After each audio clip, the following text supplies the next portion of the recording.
Jesus came to give us life and life in abundance, and I loved in that quiet time, he could hear the exuberance of children.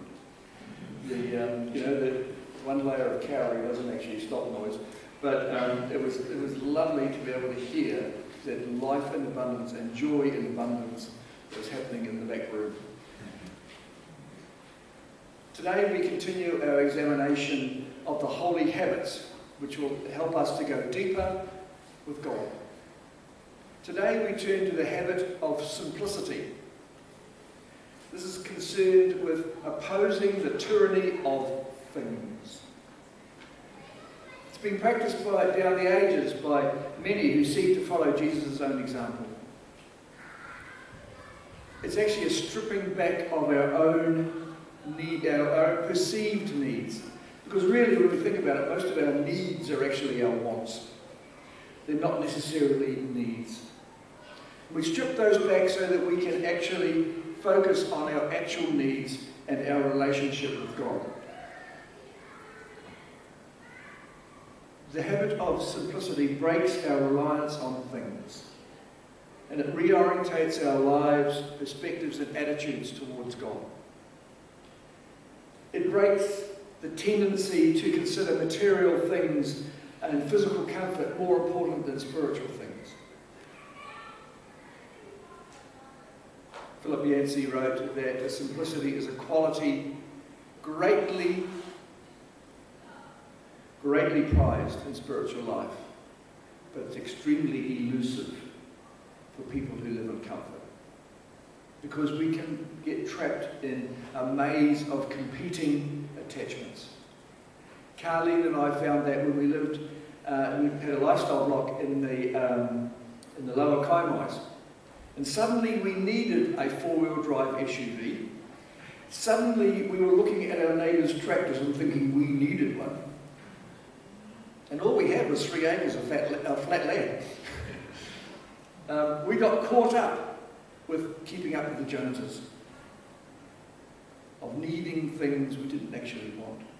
In 1 Thessalonians 4:11 it says, "Make it your ambition to lead a quiet life and attend to your own business, and to work with your hands, just as we told you," he says. See, when we live in simplicity, we find freedom from anxiety.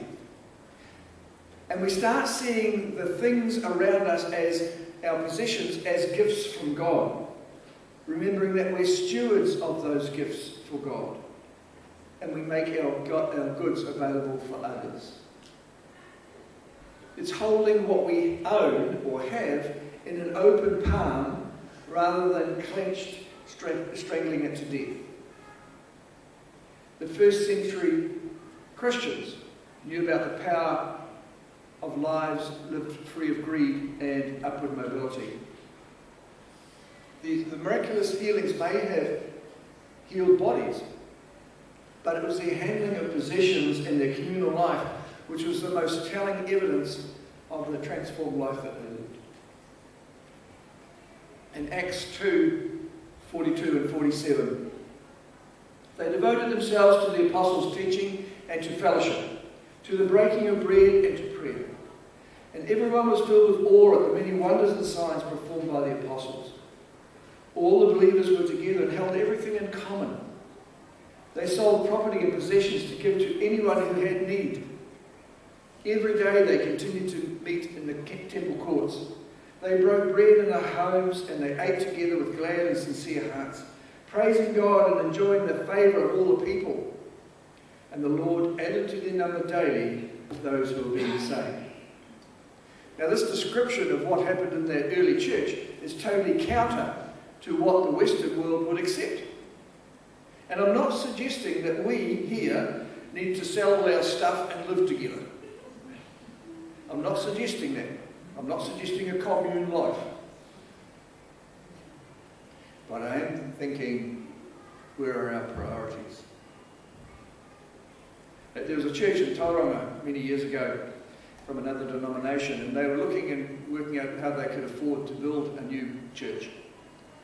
And they had a preacher from Palmerston North, a Nigerian called Dr. Badu, came up and said if they were serious about wanting their new church, they should sell their second television and sell their second car and get rid of the boat and give the money for the work of the church. That church was never built. See, what I'm advocating is a diminishment of our focus on material things to break the hold that they have over us. The world's mantra is, he who dies with the most toys wins. I saw recently a picture on Facebook of the McLaren Club and they were at Waihi Beach. All these McLarens worth $500,000 each, so I think there's 14 or 15 of them on a run. I thought, wow, a lot of money. But when we have the most toys, we're in bondage to worldly values. And that then brings a fear of loss and anxiety that we don't have enough. I think it was John Paul Getty was asked how much is enough, and he was the richest man in the world at that time, and he said, just a little bit more. The insurance industry loves it when we have lots of toys, because we need to insure them, because we're fear of losing them. And the pull of the advertising world is, new is better, more is even better. But Christ came to give us life, an overflowing life. A life that is more than enough. But abundance is only possible when we recognise how much is enough. The heresy of the prosperity doctrine says that God wants to make us rich materially. And that, interestingly, that only works in countries that are rich. You talk to somebody in the developing world and they don't have prosperity. They have Jesus. According to the Global Wealth Report from in 2015, 71% of the world population lives on less than $10,000 a year. 71% live on less than $10,000 a year. And I know there are differences between the cost of living in various countries, but I was talking to somebody from 305 and she's on an invalid's benefit, and I said, how much do you? And she says $11,000 a year. That's what she gets on her benefit. How do you live on that amount of money? But simplicity is not just about wealth. It's a mindset about how we conduct ourselves. It's about setting priorities in our lives. It's about deciding whether we're going to put God first or whether we're going to put the worldly pursuit of stuff first. But simplicity does not mean selling all our stuff and living in a cardboard box in the middle of the road. Because Jesus is not opposed to wealth, per se. What he objected to was the idle wealth, the control of it, the control that wealth has on our exercise of what we do. Jesus had supporters who were wealthy. They wouldn't have gambled for his clothes if they were rags. He had a cloak that was seamless, it's expensive. And they gambled for his clothes. They're not going to gamble from a tatty pair of jeans and a torn t-shirt, are they? So he wasn't averse to wealth, but what the wealth had over us. We're supposed to immerse ourselves in capital, in business. There's nothing evil in doing that. It's a high and noble calling. It's a good thing, because people need to make money in order to give to those who do not have money. We should be in positions of power, influencing people, the policies and the things that are around the place. There is a spiritual call to leadership. Some people are called to make money, and that's great. Robert Laidlaw was the founder of the Farmers Trading Company. He's quoted as saying, "From the earliest stage of my business, I tithed and received God's blessing and wisdom. At the same time, I knew of the parable of the seeds, that the Lord wishes our crop to be bountiful. So it blesses him, but it is a sin to harvest the crop too early. So initially my tithes were small, and my gifts of love were small, and I felt God's blessing in my work. Later, when my business was a success, my tithes were bountiful, and I was blessed again." In 1910, he began to donate 50% of his wealth. to evangelical causes. And by the time he retired, he was giving 90% of his earnings. So it's not about making money, it's what you do with money. It's not about, it's about that. So, but the world says you've got to have more. The growth in the storage units. You know, we have storage units here in Thames and at Kopu and around at Miranda for stuff. When you've got so much stuff you can't even fit it in your house, but you still want more stuff. When Jesus sent his disciples out to ministry, he told them, take nothing but a staff with a journey, no bread, no money in their belts, and to wear sandals but not a second tunic. Take what you need, not what you want. Do not take excess baggage. Don't take your Gucci handbags and suitcases. John Wesley, the founder of Methodism, was born in poverty and he followed his father into ministry. His income began at his income as a new minister was £30 a year, which was more than enough for a single man to live on. But he determined to live on £28 a year, and he gave the rest away. And even when he got married, even when he had 13 children, he kept his income at £28 a year. Even when his income was £1,400 a year, he kept living on 28. His simple rule was, gain all you can, save all you can, give all you can. I pity his wife and his 13 children, actually, but £28 a year. The theologian Richard Foster says, the lust for affluence in contemporary society is psychotic. It is psychotic because it has completely lost touch with reality. We crave things we neither need nor enjoy. We buy things we don't want to impress people we don't like. Conformity to a sick society is to be sick, he says. Harsh words. So instead of getting stuff, we need to look at our values. And there's been a shocking change of values in the last 50 years. In 1967, a study of first-year university students asked how essential it was to be well off financially. And in 1967, they said, 44% of them said that it was important. But 20 years later, in 1987, that had risen to 76%. It gone from 44% thinking it was important to have money to 76% 20 years later. And then that same group, this is a different response. This is, how essential is it to have a philosophy of life? 83% of people in 1967 said it was important to have a philosophy of life. But by 1987, 20 years later, it had dropped to 39%. Went from 83 to 39. It was more important to make money than it was to have a philosophy of life. Which is a sad statement.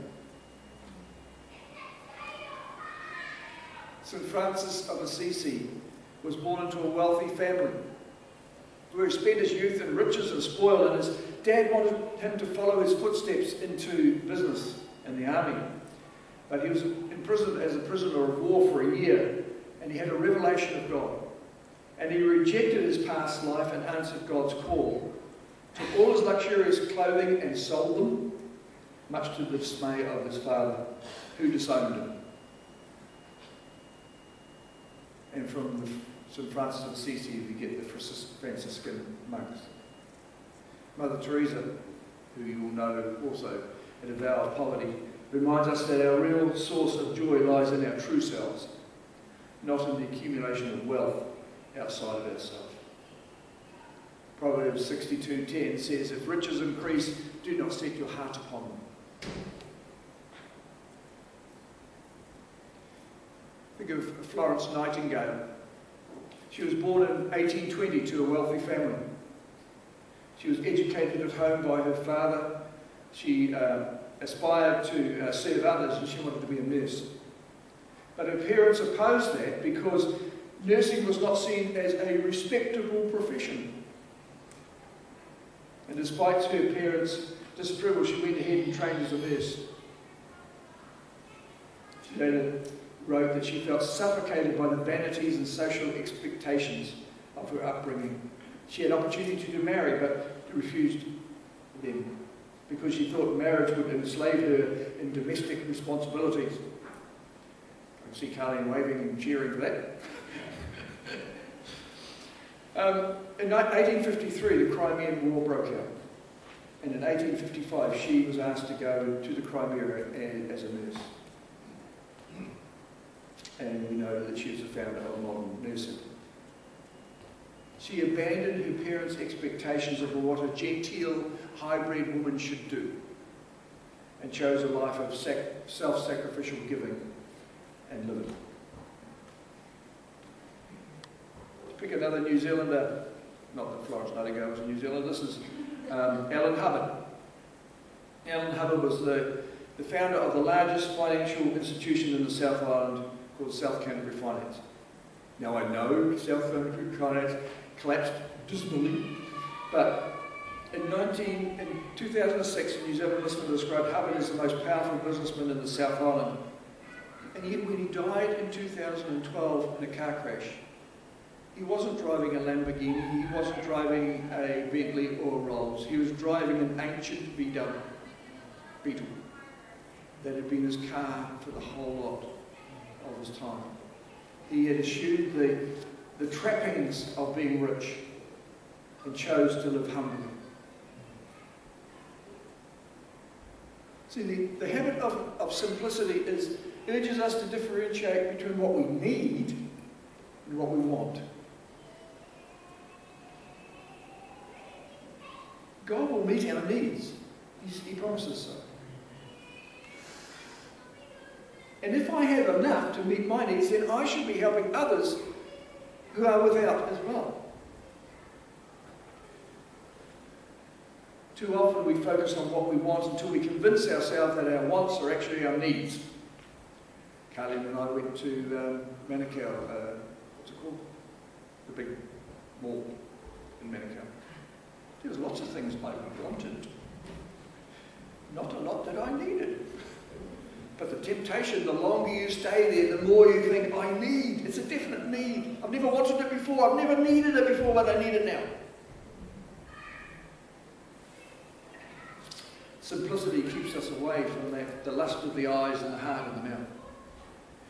Jesus knew that material things are to be enjoyed, but not to put investment into them.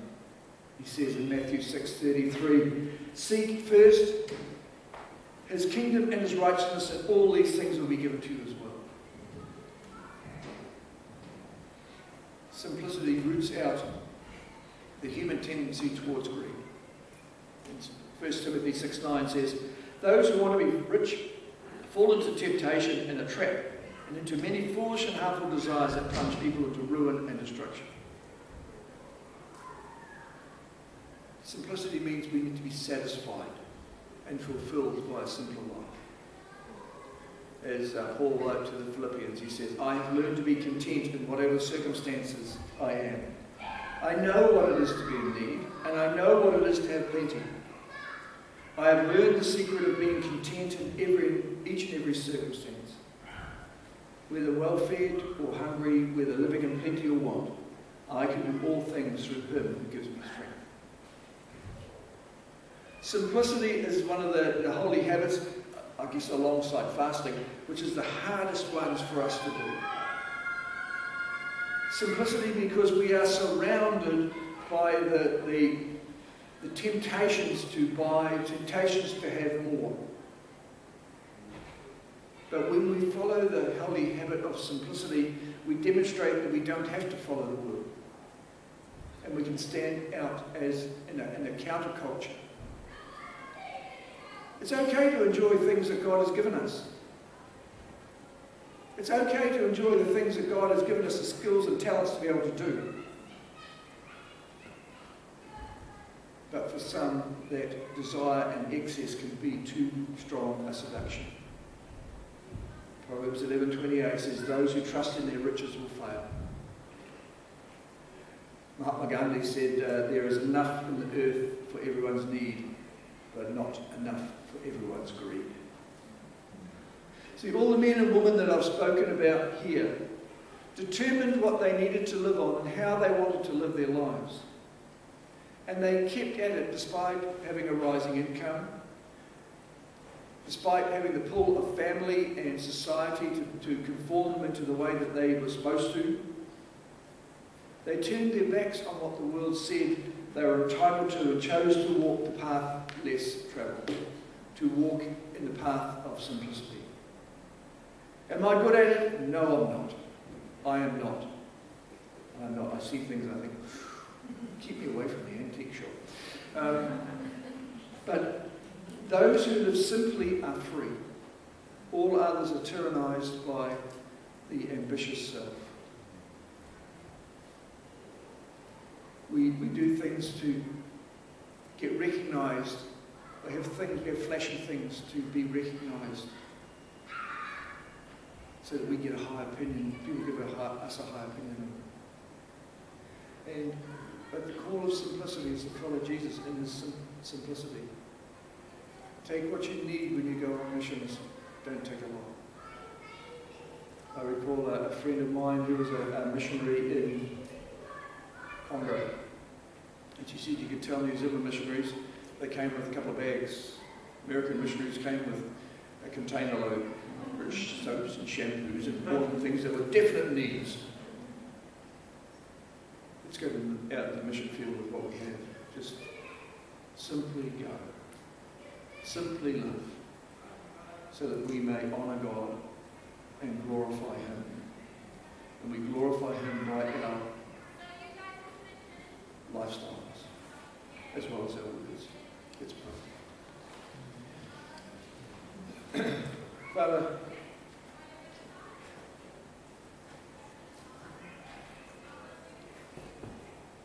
help us to throw away the junk mail that tempts us into saying we think we need, we want.